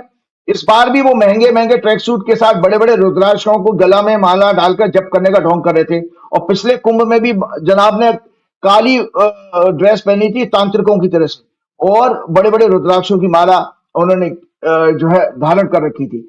आज एक विषय में एक चीज पूछनी है, अभी आप अगले विषय पे जाएं। बहुत लोगों की भक्ति होती है, मैंने बड़े संतों के बहुत करीब रह के देखा, हरिद्वार में भी देखा, अयोध्या में भी देखा। देश के वो जाने माने लोगों को संग में रहा, मैं कुछ दिन बिताए मैंने। लेकिन मुझे लगा कि मैं मतलब मेरे भीड़ देखी मैंने, उन संतों के चरणों में लौट जा रही है। जिसकी जेब में जो पैसे हैं वो उनकी दान पेटी में डाल जा रहे हैं, अपने ज्वेलरी लेके डाल जा रहे हैं। और मैंने ईमानदारी से संतों के आश्रम में शराब की बोतलें देखी हैं। इसको भी छोड़ दीजिए, महामंडलेश्वर है, सोचिए आप कितना बड़ा पद होता था। कुंभ में जब पहली बार हमने सुना था महामंडलेश्वर, ऐसा लगता था ईश्वर का रूप है। वो महामंडलेश्वर इकट्ठे होके केंद्रीय गृह मंत्री अमित शाह पे जल चढ़ा रहे हैं। मैंने प्रोग्राम में भी कहा कि अरे भैया, तुम जिन महामंडलेश्वरों के चरणों में लौट रहे हो, वो महामंडलेश्वर अमित शाह पे जल चढ़ा रहे, तो तुम डायरेक्ट ही अमित शाह पे जल चढ़ा दो, उसको भी छोड़ दीजिए। एक महामंडलेश्वर जी हैं, कैलाशानंद जी नाम है उनका, कंगना रनौत को हेलीकॉप्टर में घुमाते हैं। एक और सुंदरी को अपने रथ में बढ़ा के ले गए। एक महिला के संग होली खेलने का बड़ा खराब सा वीडियो उनका वायरल हो रहा। अब वो महामंडलेश्वर मुकेश अंबानी को, उनके बेटे को, पूरे खानदान को डुबकी लगवा रहे हैं। मुझे बताइए, देश के करोड़ों लोग संत परंपरा का सम्मान करते हैं। अभी भी कोई गेरुआ वस्त्र पहने व्यक्ति नजर आता है तो उसका पैर छूने का मन करता है। लेकिन ये महामंडलेश्वर के ये कर्म, एक संत हैं, उनको दिखता नहीं है, नेत्रहीन है, स्वामी रामभद्राचार्य। इतनी गंदी, इतनी अशोभनीय, इतनी अश्लील, इतनी हिंसक बातें ये शख्स निकालता है अपनी जबान से कि उसकी जीभ काट लो, उसका गला काट लो। राजीव जी, क्या अध्यात्म में, जो आप तो बहुत आपने अध्ययन किया, इंजीनियर भले हों, जो किसी के बारे में घृणित विचार रखे, जो किसी जीव की हत्या का विचार करे, जो किसी जाति धर्म की समुदाय पर टिप्पणी करने का अधिकार करे, क्या वो हिंदू धर्म में, सनातन धर्म में संत कहलाया जा सकता है? जो ये कह दे कि इसकी जीव काट लो, इसकी हत्या कर दो। मुझे जरा डिटेल में बताइए, आज कम से कम दर्शकों को पता चले कि ये अंबानी को डुबकी लगाने वाले, अमित शाह पर जल चढ़ाने वाले, आंखों के अंधे होके जीव दूसरों पे खराब खराब कमेंट करवाने वाले, गला काटने वाली बात करने, ये इनकी व्याख्या क्या है आपके गीता में या आपके सारे धर्म शास्त्रों में? बिल्कुल, बहुत अच्छी बात आपने कही है और बहुत अच्छा मुझे एक टॉपिक दे दिया। मैं सोच रहा था अगले प्रोग्राम में करूंगा, लेकिन अभी मैं बोलूंगा। याद रखिएगा, सबसे पहले अगर किसी आस्था देखिए हम सबके अंदर होती है और आस्था का सम्मान होना भी चाहिए, लेकिन अगर आस्था आपकी बिना विवेक के हो, विवेक नहीं है जिस आस्था में, तो वो अंधविश्वास बन जाता है। विवेक जब आता है तो आप तर्क कर सकते हो, तर्क करके जानकारी हासिल कर सकते हो। ये दुर्भाग्य ये है कि गरीब भोले वालों को तो आप जो है छोड़ सकते हो, लेकिन अंबानी और कंगना रनौत और फिल्म स्टार जो जो नहाने जा रहे हैं, अमित शाह, मोदी फोदी, ये सब, इन लोगों से तो उम्मीद की जाती थी तुम्हारे अंदर तो तर्क होना चाहिए। तो सबसे पहले बात तो आपको बताऊं कि भाई आपने ये देखा कि आपको ये मैं पहले ये श्रीमद् भागवत बताता हूं। श्री भागवत पुराण है, इसमें भी है और रामचरित मानस में भी है। जो राक्षसी प्रवृत्ति के लोग हैं, देखिए मैंने कहा था कि कोई भी व्यक्ति जन्म से ना तो राक्षस होता ना देवता होता। आपके अंदर के गुण और प्रवृत्ति वो राक्षस और देवता बनाती है। देवता का अर्थ अलग है और राक्षसी प्रवृत्ति होती है हमारे अंदर की जो टेंडेंसी है। तो वो क्या है हमारे शास्त्र में? उत्तर कांड में प्रभु श्री राम का भरत के साथ संबंध हुआ। तो जो प्रश्न आज आप भरत की तरह से हो गए, मुझे राम जी का दूत मान लीजिए, मैं आपको समझा रहा हूं। आपने प्रश्न किया था कि ऐसे लोग संत होते हैं क्या? पहली बात तो संत का अर्थ बता दो। संत का मतलब वैराग्य है। जिस व्यक्ति के अंदर वैराग नहीं है, जिसने संसार की चीजों को, संसार के भोग विलासों को त्यागा नहीं है, वो संत नहीं हो सकता। और महात्मा उसके लिए कहा जाता है जो वैरागी भी हो और क्या नाम है, ध्यान में मग्न रहने वाला हो, वो महात्मा होगा। महात्मा उससे भी ऊपर की श्रेणी होगी, क्योंकि वो ईश्वर के अलावा किसी को देखेगा ही नहीं। तो वो तो अभी इस संसार में मिलना मुश्किल है। तो उन्होंने इसमें भगवान राम जो है भरत को समझाते हुए कहते हैं कि हे भरत, ऐसे जो राक्षसी प्रवृत्ति के लोग होते हैं, तो उसमें आदित्यनाथ के अंदर भी ऐसे गुण मिलेंगे और आपके अमित शाह के अंदर भी गुण मिलेंगे, मोदी के अंदर भी ऐसे ही गुण मिलेंगे, और जितने भी भाजपा की ट्रोल आर्मी है, आईटी सेल है, भाजपा का पूरा सेटअप है, वो सब इसी से गुण से मिलता जुलता है। इसीलिए मुझे लगता है कि मैं इनको क्या कहूंगा, राक्षस नहीं कहूंगा तो क्या कहूंगा? तो भगवान क्या कहते हैं? मेरे वो शब्दों, ये भगवान के शब्द हैं, मेरे शब्द नहीं है। कृपया करके सारी दुनिया ये जान ले, ये सदैव निंदा करने वाले, झूठ, फेक न्यूज, तथ्यों को तोड़ मरोड़ कर डिस्टॉर्ट करके पेश करने वाले, दूसरों की उन्नति से ईर्ष्या करने वाले, काम, क्रोध, निजी स्वार्थ, अहंकार, लोभ परायण, निर्दयी, कपटी, हिंसा, कुटिल, छल, कपट, षड्यंत्र रूपी अनेक पापों से युक्त होते हैं। ये हमेशा झूठ फैलाएंगे। और जैसे अभी 21 मिलियन का चल रहा है पूरा, उनको कोई तथ्यों से मतलब नहीं है। वो एक बार फैला दो, मीडिया भी इसमें शामिल है। इसमें नई राक्षसी प्रवृत्ति में मैं मीडिया को भी लेके आऊंगा। मीडिया राक्षस बन चुका है इसमें, अनेक पापों से युक्त होते हैं। ये बिना किसी कारण दूसरों से बैर रखते हैं। इनका संपूर्ण आचरण इन्हीं अधर्मी गुणों से पूर्ण होता है। भगवान इन्हें दुष्ट कहकर संबोधित करते हैं। भगवान कहते हैं ये दुष्ट हैं। राक्षस दुष्ट एक ही बात है। इसी में चैप्टर 17 में भी राक्षस गुण ही बताए हैं, गीता में भी। तो निरंतर हमारे धर्मशास्त्रों ने इस चीज को बताया। अब मैं आपको बताता हूं आध्यात्म की बात क्या है। तो हमारे आदि शंकराचार्य, पहली बात आपको बता देता हूं कि जो 144 वर्ष का, ये मैं पहला व्यक्ति था। उसके बाद मुझे अच्छा लगा, देश के कई यूट्यूबर्स ने उसके ऊपर प्रोग्राम किए और बड़े बड़े लोगों ने कहना शुरू कर दिया 144 वर्ष नाम की कोई चीज नहीं है। मतलब झूठा कोरा पाखंड था ये प्रोपेगेंडा वार था। 144 नाम का कोई कंसेप्ट किसी, मैंने आपके हर प्रोग्राम में दिखाया। ये मुख्य पुराण है, पद्म पुराण, ये आपका नारद पुराण, मैं तो दिखा रहा हूं बराबर आपको, मैं कोई ऐसा तो बात नहीं। ये विष्णु पुराण, ये और भागवत पुराण अभी आपको दिखाया। इन पुराणों में कहीं कोई कुंभ का मेले का चर्चा नहीं है। गंगा स्नान का महत्व है और इलाहाबाद में माघ के महीने में स्नान का महत्व, जो कि अभी चल रहा है। अब तो फागुन शुरू हो जाएगा। तो अब मैंने आपको बता रहा हूं कि ये देखिए, और हमारे गवर्नमेंट रिकॉर्ड में 19वीं शताब्दी से पहले का कोई इलाहाबाद में कुंभ हुआ इसका रिकॉर्ड भी नहीं है गवर्नमेंट के रिकॉर्ड्स में। अंग्रेजों का रिकॉर्ड जब देखा गया उसमें भी कहीं नहीं था।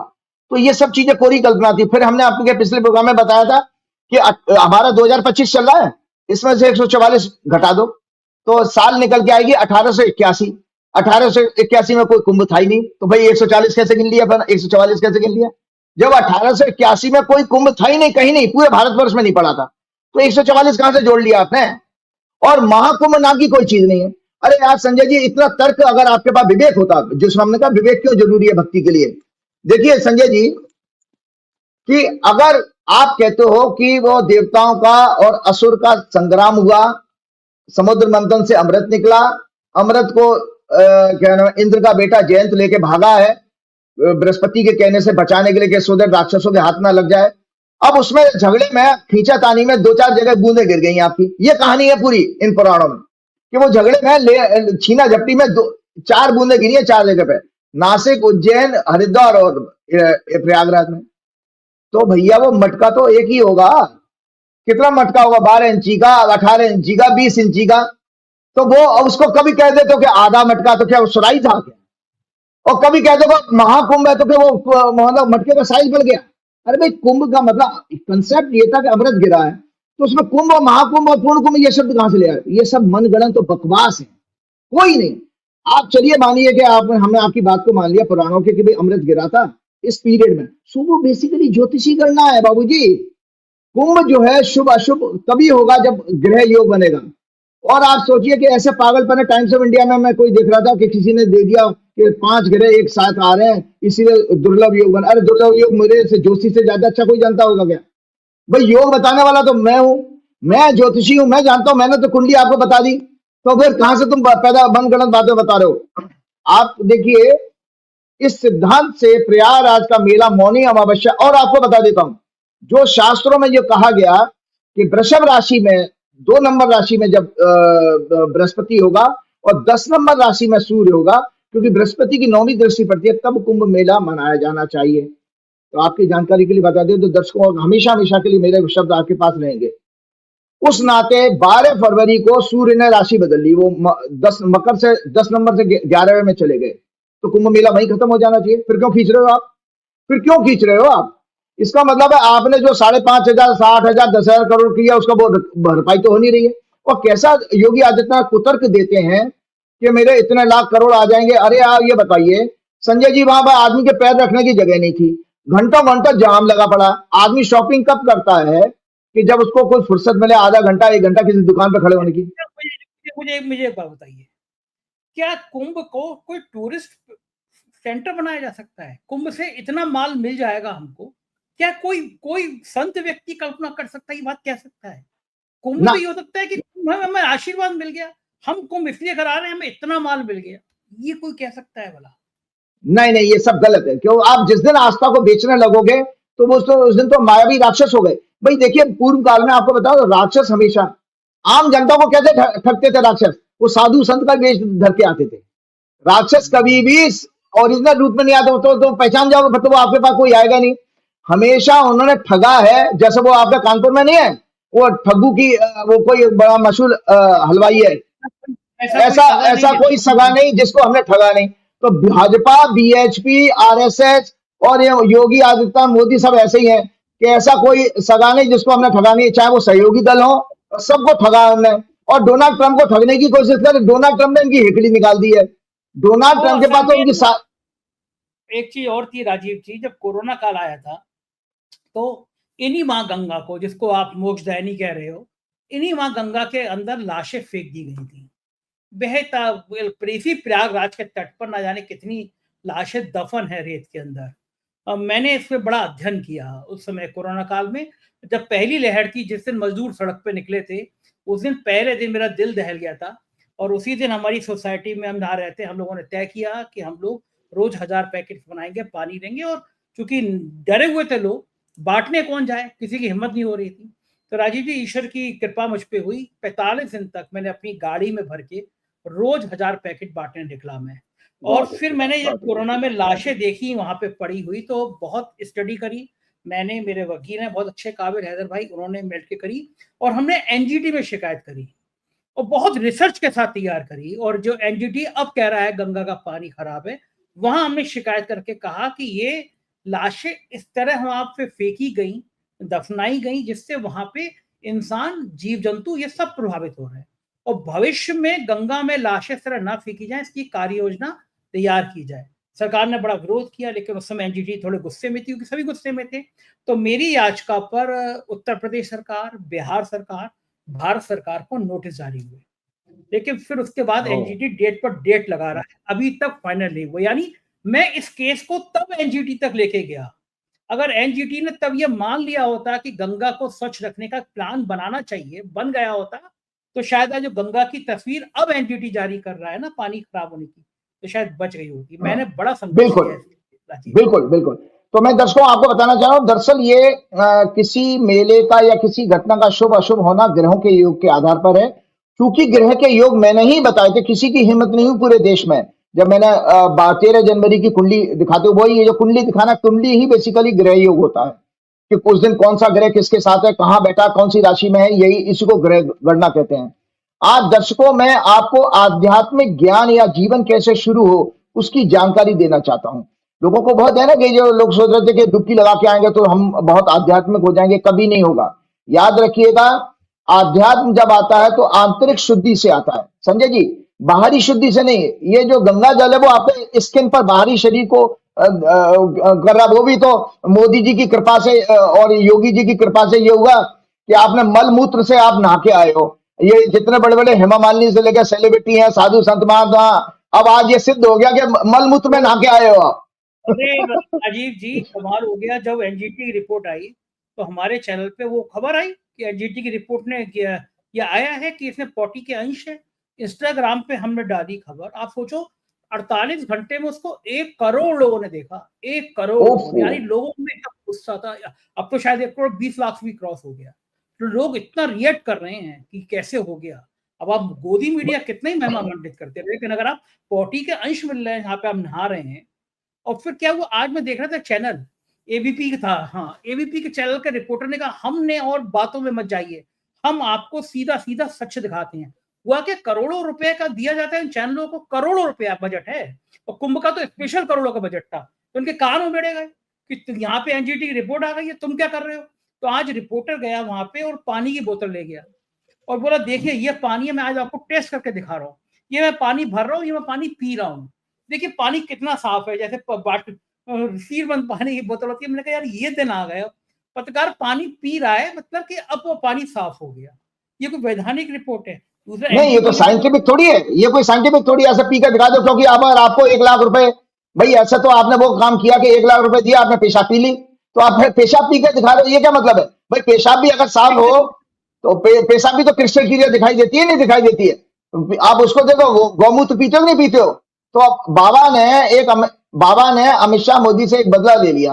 उन्होंने कहा बोले तुम मेरी कुर्सी हिलाने के चक्कर में मैं तुमको मूत्र और मल मूत्र में नहलवा दूंगा। तो बाबा ने पूरा अपना बदला लिया जम के। मैं आता हूं उस पे कि देखिए, आज दर्शकों को मैं आपको आध्यात्मिक ज्ञान जीवन कैसे शुरू हो सबको जानना चाहिए कैसे। तो आदि शंकराचार्य जी ने सबसे पहले इस चीज का ज्ञान दिया था। प्रथम जो कहते हैं सीढ़ी क्या होती है कि सर्वप्रथम विवेक, पहला गुण है विवेक। अगर नहीं है तो आध्यात्म की जर्नी पर आप जा ही नहीं सकते, विवेक नहीं है तो आप भोली वाली जनता, इस चीज को हम अंधविश्वास से जोड़ेंगे कि आपने अंधविश्वास प्रचार। जो रामस्वामी, सॉरी मैं आपको डिस्टर्ब कर बार बार, रामधारी सिंह दिनकर की कविता है ना, वो नाज मनुष्य पर जब छाता है पहले विवेक मर जाता है। यस यस, जिस दिन आप विवेक मर गया उस दिन आप पशु हो गए। देखिए, पशु और हमारे अंदर क्या है, विवेक का अंतर है। थोड़ी बहुत छोटी मोटी बुद्धि उनके अंदर भी होती है, लेकिन विवेक हमको मनुष्य बनाता है। क्योंकि मनुष्य का अर्थ ये होता है कि जो मनन कर सकता है। मनन वो कर सकता है जिसके अंदर विवेक हो। मनन का मतलब है इंट्रोस्पेक्शन, चिंतन करना। चिंतन कब कर पाते हो, जो विवेक होगा। तो अगर आपके अंदर विवेक नहीं है तो आपकी आस्था अंधविश्वास बन जाएगी, जो कि हुआ कि आपने ये कैसे मान लिया 144 वर्ष में आपने उसको प्रचारित किया, इतना प्रचारित किया कि भूले वाले लोग अपने घर बार छोड़ करके, काम धंधा छोड़ के, पागल होकर के, आपका मीडिया बार बार ये कह रहा है कि जी वो साहब वो दुर्लभ योग है, अब 150 साल में तो आपकी इतनी आयु नहीं है, आपको दोबारा मौका मिलेगा नहीं। इससे लोगों में हिस्टीरिया पैदा हो गया। उस हिस्टीरिया के कारण लोग दौड़ के वहां पहुंचे। जबकि अगर ये बताया जाता कि भाई 144, तो हर कुंभ 144 मान लिया जाएगा। पिछला कुंभ निकालो, 12 इंटू 12, सो 12, जो भी 12 कुंभ की साइकिल के बाद आएगा वो 144 है। इसीलिए आपके ऑफिशियल रिकॉर्ड में 89 का भी, 1989 का महाकुंभ बताया गया है। आपका 2001 का महाकुंभ बताया गया, आपका 2013 का भी महाकुंभ बताया गया।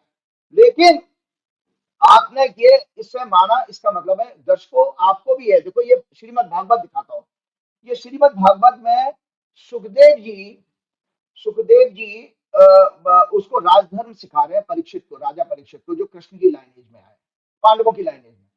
तो राजा परीक्षित को राजधर्म सिखाते हुए उन्होंने एक बात कही है सुखदेव जी ने, इसी भागवत पुराण में। और तो मैं आपको बताऊं, भागवत इसमें वो कहते हैं सुखदेव जी कि हे राजन, जिस देश का राजा अधर्मी, अत्याचारी, पापी हो, उस राजा को समर्थन करने वाली जनता नाना प्रकार के कष्ट पाती है, दुखों, प्राकृतिक प्रकोप भी आते हैं, नाना प्रकार के कष्ट आते हैं, दुख आते हैं, बीमारी हारी होती है। वो क्यों कहा गया? क्योंकि अगर आप किसी की बात पर बिना किसी जांच पड़ताल के भरोसा करते हो तो वो कहलाता है अंधभक्ति। तो इसका मतलब है, और अज्ञानता को ही पाप गया। मैंने आपके हर प्रोग्राम में दिखाया कि पाप और पुण्य का फर्क बताया। असत्य का को सुनना, असत्य को फैलाना व्हाट्सएप के जरिए, फेक न्यूज जिसको कहते हैं इंग्लिश में, फेक न्यूज और प्रोपेगेंडा ही बेसिकली शास्त्रों के अनुसार पाप कहा गया है। तो आप उस पाप को भरोसा कर रहे हो, मोदी के पाप को कि 21 मिलियन अमेरिका ने दे दिए पैसे जबकि वो बांग्लादेश गए हैं। इसी तरह 144 वर्ष आपने मान लिया, एक ये मान लिया कि कुंभ में नहाने से पाप खत्म हो जाएंगे। कैसे खत्म हो जाएंगे भैया? आप अपने कर्मों का फल सब भोग के जाएंगे। तो संजय जी, इसके इसलिए बताया कि वो दुख इसलिए इस बात, इस भागवत के अनुसार बताता हूँ, क्योंकि आप पाप का सहारा कर रहे हो, पाप को बढ़ावा दे रहे हो। एक अधर्मी राजा को अगर आप प्रमोट करते हो, उसको वोट देते हो, तो पापी बन गए, इसलिए आपको दुखाएंगे ही आएंगे। तभी आप बाबा, आपकी कोई ये बचाने वाला नहीं है, ये स्वार्थी राजा आपके हथकड़ी लग गया, आपके फांसी लग गया, कुछ भी हो। दूसरा गुण बताया जो शंकराचार्य, जल्दी से आता हूं मैं। दूसरा गुण उन्होंने कहा है वैराग्य, कि हमारे अंदर वैराग्य अगर नहीं है, डिटैचमेंट आना चाहिए। वैराग थोड़ा सा आएगा तब हम जो है ईश्वर की तरफ देख पाएंगे। वैराग मतलब संसार से राग होता है, और वैराग होता है संसार से विरक्ति, मतलब दूर जाना। थोड़ा प्रैक्टिस करना चाहिए। तीसरा गुण उन्होंने मतलब शम आदि 6 संपत्ति बताई है। शम आदि 6 संपत्ति वो क्या है? शम कहते हैं मन पर नियंत्रण, कंट्रोल ऑफ माइंड। दम कहते हैं इंद्रियों पर कंट्रोल, कंट्रोल ऑफ सेंसेस। उपरम, ये रिचुअल्स है, मतलब रीति रिवाज जो होते हैं। चौथा है तितिक्षा। 6 संपत्ति कौन सी है? शम, दम, उपरम, तितिक्षा। समता का भाव, स्टेट ऑफ इक्वलिटी। पैसा हो ना हो, पैसा हो कभी है, अपने सुख दुख गर्मी ये समान भाव रहेगा, समता है। श्रद्धा, आस्था जिसको कहते हैं, श्रद्धा होने चाहिए, वो आपका आत्मा का गुण है। तो श्रद्धा मानी गई है। लेकिन विवेक, सबसे पहला गुण क्या बताया? विवेक। अगर विवेक नहीं है तो वो श्रद्धा आपकी अंधविश्वास बन जाएगी। और लास्ट छठवां संपत्ति बताइए, समाधान, कंसंट्रेशन, मतलब ध्यान। इससे जो है आपकी आध्यात्मिक जर्नी शुरू हो जाती है। आप इनको प्रैक्टिस करके आगे बढ़ाइए, तब हम आध्यात्म में। तो इसका मतलब सबसे इंपॉर्टेंट 2 चीजें बताई इसके अंदर, कि आप मेडिटेशन करके मन को कंट्रोल करिए, लेकिन थोड़ा वैराग्य भी रखिए। अगर नहीं जा पाए तो नहीं जा पाए कुंभ। अरे परमात्मा तो आपके अंदर है। मन है वांशो जीव लोके जीव भूत सनातना। भगवान कृष्ण ने गीता में 15वां अध्याय में कहा है। अरे भाई, भगवान खुद कह रहे मैं आपके अंदर बैठा हूँ, और आप जब कुंभ के गंगा स्नान में ढूंढते फिर रहे हो, ये क्या चक्कर है? तो इसीलिए ये कहा जाता है कि आपके अंदर विवेक लाइए। और विवेक जब तक नहीं होगा, मैं आपको एक किताब दिखाता हूँ, अगले प्रोग्राम में चर्चा करूंगा। ये आरएसएस की गोलवलकर की ये बुक है, दर्शक देख लें। ये इनके लिए बाइबल मानी जाती है। और इसमें उन्होंने जो इसके साथ ही प्रोग्राम समाप्त करूंगा। आज मुझे ये मिल गया तो मैं आज बोल ही देता हूँ। आज इन्होंने जो चुनावी व्यवस्था पर ये बहुत साल पहले लिखी थी, 1973 में शायद डेथ हो गई थी इनकी, गोलवलकर की, जो हेगड़ेवार के बाद में जो संचालक हुए थे यही थे, और सबसे सम्माननीय यही है हेगड़ेवार के बाद में। तो ये लिखते हैं, आज की जो आज चुनाव में आप देख रहे हो, मोदी जी जिस तरह चुनाव जीतते हैं, अमित शाह जीते हैं, उसके बारे में ये क्या लिख रहे हैं? आज आरएसएस, बीएचपी और अंधभक्त सुन ले। ये लिखते हैं कि अशिक्षित और अबोध सामान्य जनों को स्वार्थपूर्ण, संकीर्ण और अनैतिक प्रलोभन से आकर्षित करना सरल होता है। फ्रीबीज के जरिए, जैसे मोदी जी ने 2,500 रुपए बांटने का, ये तो वो लिख रहे हैं, गोलवलकर लिख रहे हैं कि जो अब बिना पढ़े लिखे गरीब गुरबे हैं, उनको ऐसे प्रलोभन देके आप आकर्षित कर लेते हो, फिर उनसे वोट ले लेते हो। ये बोले ये इकोनॉमी अच्छी, ये चुनाव अच्छा चुनाव नहीं है, ऐसे वो लिखते हैं। ऐसे मतदाताओं द्वारा निर्वाचित प्रतिनिधि, ऐसे मतदाताओं द्वारा निर्वाचित प्रतिनिधि अनेक रूप से वांछित प्रकार के नहीं हो सकते। सारी जनता को कम से कम आगामी चुनाव तक इसके दुष्परिणाम झेलने पड़ेंगे। इस प्रकार की असफलता से लोकतंत्र की क्षमता के प्रति मोह भंग होगा, शंकाएं जन्म लेने लगी। वो कहते हैं इस तरह की डेमोक्रेसी अच्छी नहीं है, जहां गरीब गुरबों को आप फ्रीबीज दे करके और चुनाव जीत के आ जाते हो। इस पर तो प्रश्न चिन्ह लग जाएगा आपकी बातचीत पे। ये गोलवलकर कहते हैं। मोदी जी इस पर आत्मचिंतन करें, श्री गुरु चरण सरोज रज निर्मल मुकुर सुधार वर्णव रघुवर विमल जसु जो दायक फलचार बुद्धिहीन तनु जान के सुमरो पवन कुमार बल बुद्धि विद्या देव मोह हरऊ कलेश विकार। हनुमान जी को छोड़ के कहीं मत जाइए, हनुमान जी होंगे तो बल भी आएगा, बुद्धि भी आएगा, विवेक भी आएगा, तो तब तो आपका बनेगा। इसीलिए गुरु आखिर में वो तुलसीदास जी कह देते हैं हनुमान चालीसा समाप्त करते करते, कृपा करो गुरुदेव की नहीं। जय श्री राम। जय बहुत बहुत शुक्रिया राजीव जी। ये थे राजीव नारायण शर्मा जी, और आज का प्रोग्राम उन्होंने जबरदस्त तरीके से करके बताया कि राजनीति कहां से कहां तक प्रभावित करती है। मुझको यकीन है ये बातचीत आपको पसंद आई होगी। आपके प्यार भरे कमेंट का मुझे इंतजार रहेगा, जरूर करिएगा। शुक्रिया, थैंक यू।